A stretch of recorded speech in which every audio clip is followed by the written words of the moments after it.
Asif Fauji, Suleiman Shah, Abdul Tala. Are these three terrorists responsible for the mayhem that we saw in Pahalgam on Tuesday?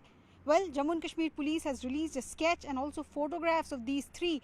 This photograph was recovered from the phone of slain terrorist Junaid. If you recall, the tunnel in Sonmarg was attacked a few months ago, and Junaid, the terrorist who allegedly carried out that firing, was killed a few months later.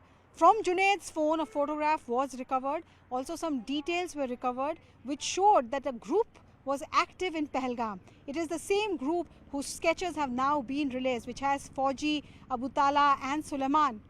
One is not sure, that's what the intelligence agencies say, that we are not very sure if it is the same group which carried out the attack in Pahalgam, but there is a very, very high likelihood. What is it that the survivors have told the forces so far?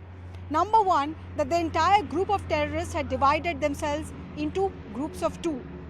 3 people went to the tourists, segregated them into men and women, and then checked with the men their name, their religious identity before shooting them indiscriminately.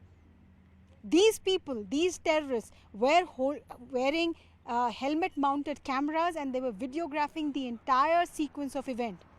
This is in sync with the kind of terror attacks that we have seen when army vehicles were attacked in Poonch and other attacks as well. Subsequently, these camera footage are used to make propaganda video. The only difference this time around is that when you kill a man in uniform, when you kill an army soldier or a CRPF Jawan, you say that they were waging a war and therefore this is a war casualty. But how do you justify when you kill innocent civilians, tourists? That sense of utter horror is something that even the locals of Kashmir are feeling at the moment.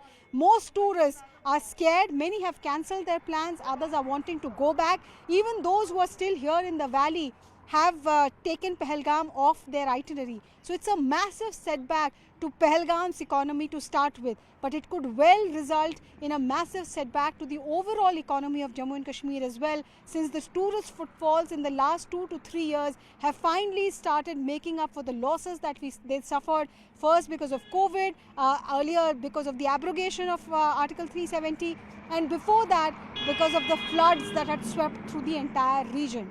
So whether Talha, Fauji or Suleiman are responsible for this attack, for this attack not just on tourists but also on the economy of Jammu and Kashmir, they could be the starting point. The NIA is assisting the Jammu and Kashmir police. They are at the crime scene. There is an operation that is going on in the mountains of that particular area, and the forces are confident that they will be able to smoke out those who are responsible for the Pahalgam horror.